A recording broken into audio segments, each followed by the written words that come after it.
Hemos hablado con Marcos Sequeira, que fue también uno de los que acompañó en este proceso, este nuevo proceso del Código Penal. Y bueno, tenemos que hablar al respecto. ¿Cómo te va? Muy bien, encantado de verlos. ¿Te volviste a encontrar en Zaffaroni o con...? No, desafortunadamente, luego de la experiencia de haber escrito con respecto a los fallos de la Corte, que desde mi punto de vista, lo reitero, lo que viene dictando esta Corte con 4 jueces son nulos, y haber dado una opinión personal respecto del doctor Carles, que presidió la comisión que yo integré de reforma del Código Penal. Esa opinión no era nada más que halago desde el punto de vista técnico, pero desde el punto de vista personal hacía referencia a su escasa experiencia debido a la juventud, ¿no? Claro. Yo quisiera tener la edad de él y tener menos experiencia. Seguro. Pero eso me ha llevado a un alejamiento con el doctor Zaffaroni. Bueno, pero entra en vigencia. ¿Cuáles son las medidas, digamos, que pueden beneficiar, que cuando hay de estas cosas no beneficia a mucho, o puede ir en contra del ciudadano común, de los profesionales que están inmersos en este proceso comercial, etcétera, Sí. etcétera? Lo primero a distinguir es que hay un anteproyecto del Código Penal que sí aparentemente puede llegar a entrar en vigencia. Bien. Puede llegar a entrar en vigencia, eso va a depender del próximo gobierno en realidad, porque este gobierno, para no crearse problemas electoralistas, retiró el proyecto y lo dejó allí guardado, ¿no?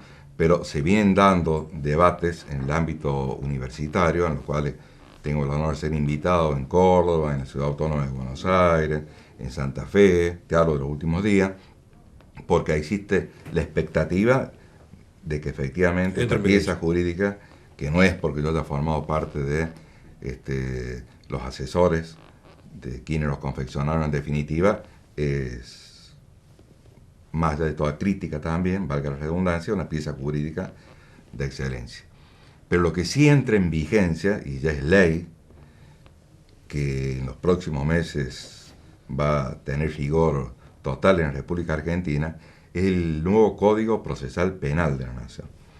Este Código Procesal Penal de la Nación, que ya ha sido publicado y que ya tiene fecha concreta de entrada en vigencia, parecería que escapa a lo que normalmente hablamos en estos programas, porque el ciudadano común dirá: ¿en qué me puede llegar a afectar que cambie un Código Procesal Penal de la Nación? ¿Qué tiene que ver el Código Procesal Penal de la Nación con mi vida diaria? Por supuesto, el abogado sabe que sí tiene que ver con el ejercicio de su profesión. El escribano sabe que tiene que ver quizás un poco menos, aunque también es abogado el escribano, pero su tarea habitual lo lleva a otro campo de acción.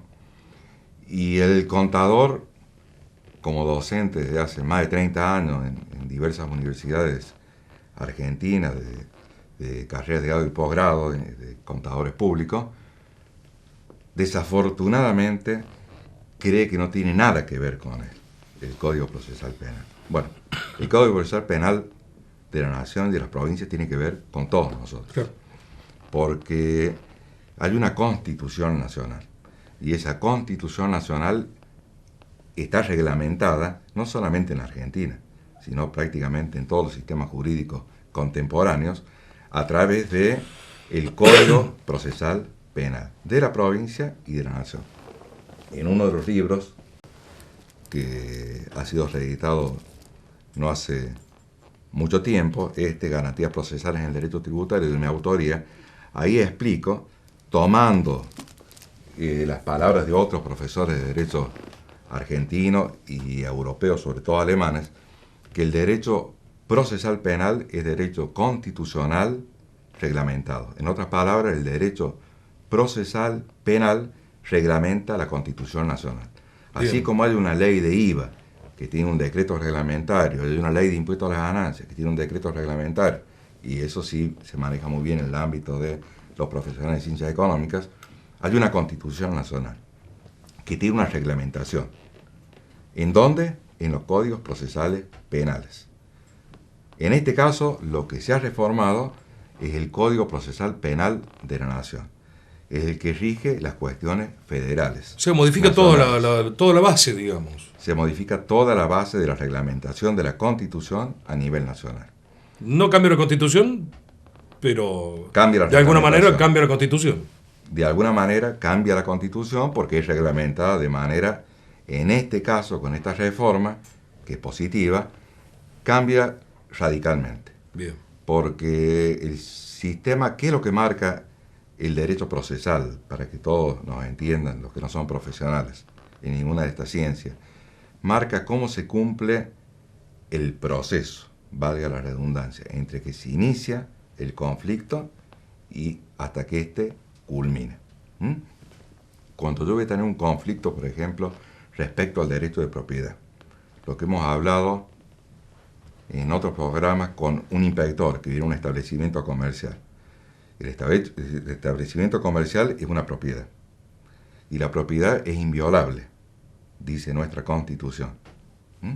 Y dice la ley procesal vigente que, tratándose de una garantía relativa, no absoluta, como es la vida, la salud, etc., esta es una garantía relativa, dice el Código Procesal de la Nación, en este caso el artículo 224, que un juez, por auto fundado, podrá habilitar el allanamiento de morada. Si no estuviera este artículo 224 del Código Procesal Penal de la Nación, si no hubiera una forma en la cual esté reglamentada la inviolabilidad del domicilio, la inviolabilidad de la defensa en juicio, etc., prácticamente las garantías constitucionales serían letra muerta. Acá, el Código Procesal Penal que tiene la Nación, como también lo he escrito en alguna obra, nació viejo y caduco, porque lo adoptó la Nación del Código Procesal Penal de Córdoba, cuando ya Córdoba había abandonado ese sistema de reglamentación de la Constitución porque no había dado efecto. En consecuencia, este código viene siendo altamente inservible para todas las partes. No le sirve al ciudadano común, no le sirve a los jueces, no le sirve a quien esté imputado por un delito, no le sirve a nadie. Se cambió el código y se tomó el modelo que adoptó Córdoba hace más de una década. En Córdoba tampoco viene siendo muy eficiente, no.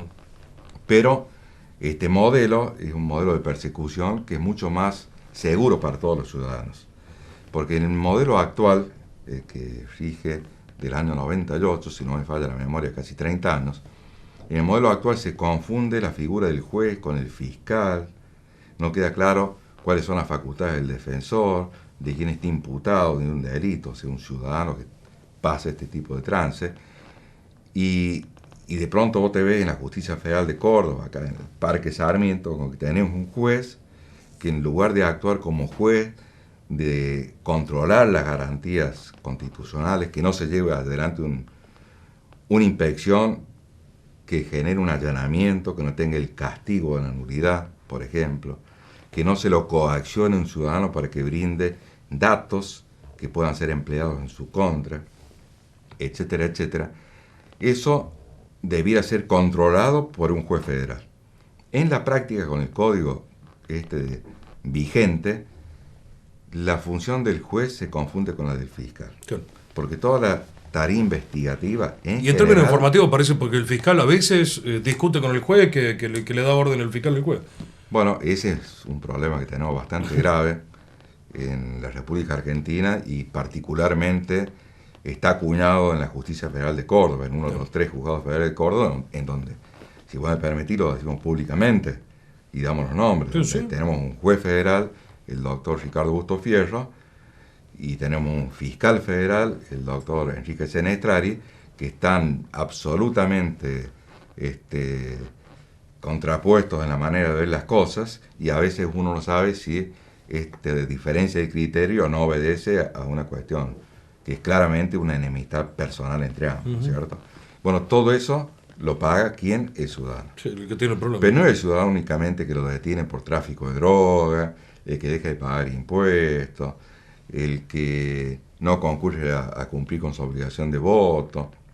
Esto lo puede padecer el que le pone una multa de tránsito a la Policía Caminera de Córdoba, el que cruza un semáforo en rojo, etcétera, etcétera, porque todo esto, vuelvo a decir, lo que indicaba al comienzo, del derecho procesal penal, fija hasta dónde tiene, por ejemplo, la Policía de Córdoba la facultad de detener un vehículo que viene en marcha. ¿Puede hacerlo o no?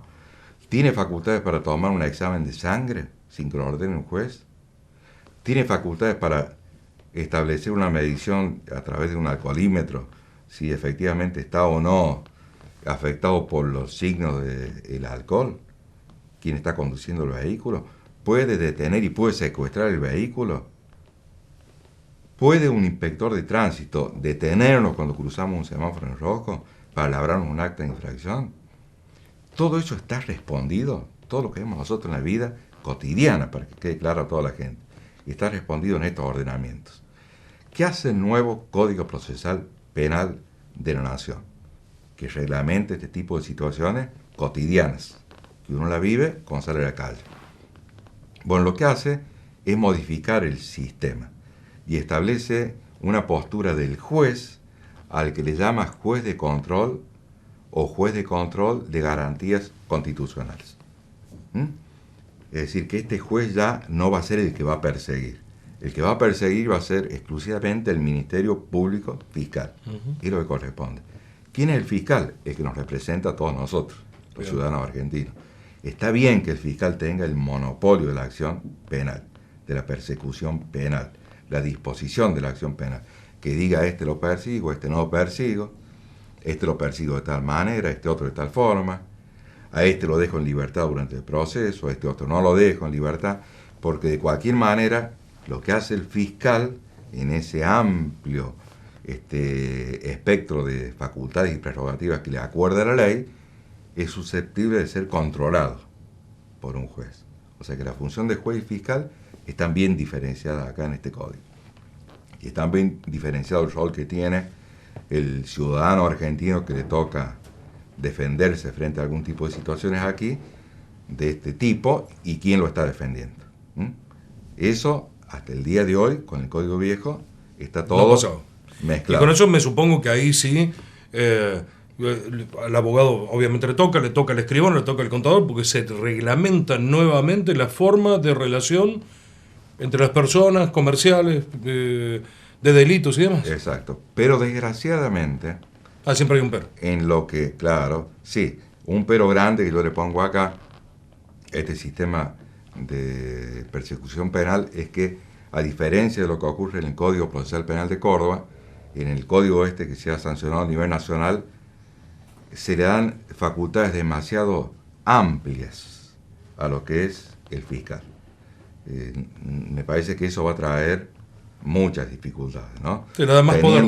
Se le da demasiados poderes, demasiado amplios, y creo que va más allá de la posibilidad de control por parte del juez de lo que sería conveniente. Sí, no podemos llevar adelante las causas y encima vamos a tener que controlarlas. Se lo establece casi como un superpoder. Claro.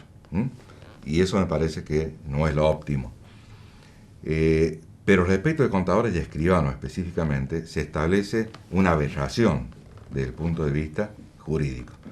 Que desafortunadamente, esto recién hace pocos días leí en algunas revistas especializadas en las cuales yo vengo escribiendo, insistiendo, desde hace tiempo, desde que conocí el texto del código, que se les da la función policíaca a los contadores y a los escribanos, y se los obliga a formular denuncias penales cuando ellos tengan conocimiento de la presunta comisión de los delitos de fraude, lavado de dinero o evasión.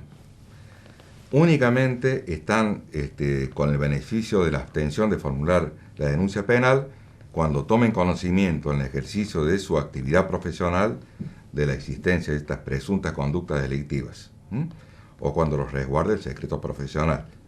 Precisamente el Código Penal, artículo 156, establece que los hechos que se conocen con motivo en ejercicio de la profesión no pueden ser denunciados. ¿Y quién determina que esta palabrita una cosa es verlo y otra cosa es conocerlo dentro del amparo del secreto profesional, nadie va a denunciar a nadie. Bueno, o todos van a denunciar a todos. Porque con la ley de lavado de dinero, por ejemplo, una ley absolutamente inútil, sancionada ya hace varios años y que prácticamente no reconoce sentencias.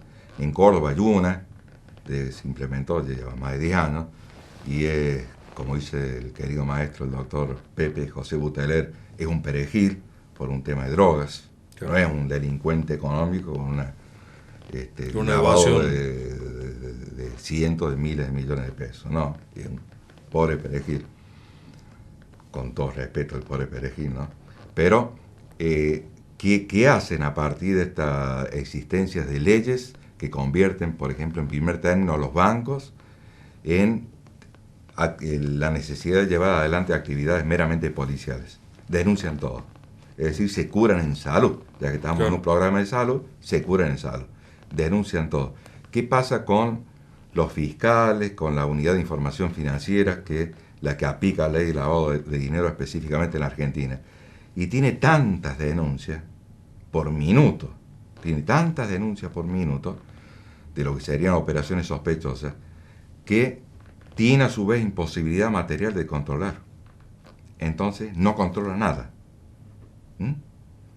O toma un criterio selectivo, el mejor de los casos, y las situaciones que se hacen públicas en los diarios, las controlan, las que ven un poco más llamativas, las controlan, es decir, con la subjetividad de la gente se dispone de lo que es el ejercicio de una acción penal. Claro, pero en el caso que no lo hiciera, el contador o el escribano es partícipe necesario de esa asociación ilícita.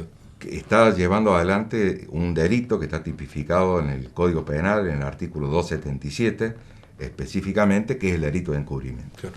Y si se trata de un funcionario público, cuestión que, por ejemplo, nos llevaría a pensar que el escribano, en determinado supuesto, así lo ha entendido la jurisprudencia, es funcionario público, este encubrimiento sería agravado.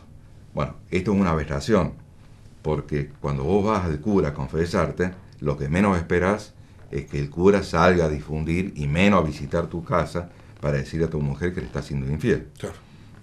Si vos vas al médico, volviendo a la especialización de tu programa, y el médico descubre que estás enfermo de SIDA, lo que menos esperás es que el médico salga a difundir en toda la ciudad de Córdoba que estás enfermo de SIDA y le vaya a contar a tus seres más cercanos, en este caso a la DGI, a UIF, que vos tenés SIDA.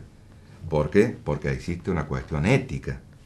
Sí. Además, en el ejercicio de cualquier disciplina, como la del cura, como la del médico, como la del contador, la del escribano, y esa cuestión ética está emparentada, está asociada directamente, no solamente con los conocimientos, con la idoneidad, sino con la guarda del secreto profesional. Entonces, Marco, de alguna manera, si se quiere, hemos visto las cuestiones positivas, las cuestiones negativas, los peros, ¿es casi un gatopardismo cambiar todo para que nada cambie?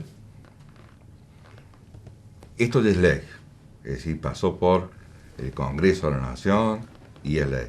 Lo que se viene implementando ahora son las leyes conexas, por ejemplo, modificando la ley del Ministerio Público Fiscal para que se adapte a este nuevo código, y esto va a empezar a regir. Si va a ser un avance o no, y va a mejorar la vigencia de las garantías constitucionales para los argentinos, yo creo y tengo todas las expectativas que así va a ser. Bueno, que tiene sus defectos este sistema de persecución que se denomina acusatorio, por si hay abogados viéndolo, a diferencia del inquisitivo y del mixto que tiene el actual Código Procesal Penal Nacional. Este va a ser un avance. Como todo libro, hay cosas que son buenas dentro del mismo y hay cosas que son malas. Lo que tiene de malo este libro, esta ley reglamentaria de la Constitución, desde mi humilde punto de vista, es que se le conceden facultades al fiscal que son exageradas, son demasiado exageradas. Sin embargo, pese a eso, y pese a la crítica de una cuestión que realmente es aberrante, esto no se puede discutir. Sí, sí. Un abogado me podrá discutir, o un juez, si le parece bien que el fiscal, el representante de todos los argentinos, tenga estas atribuciones o no. Eso está sujeto a discusión. Es un tema técnico. jurídico y constitucional y procesal penal. Ahora, lo que no está sujeto a la menor discusión, y es una aberración jurídica, es lo que se hace con los contadores y los escribanos en este código. Eso tiene que ser descartado, esa norma tiene que ser declarada inconstitucional. Me da pena que escribanos y contadores no hayan denunciado la situación cuando la ley se trataba en el Congreso, porque hay contadores también en el Congreso de la Nación, y que no lo hayan hecho y esto le ha quedado como está. Pero bueno, creo que es una luz de esperanza este nuevo código.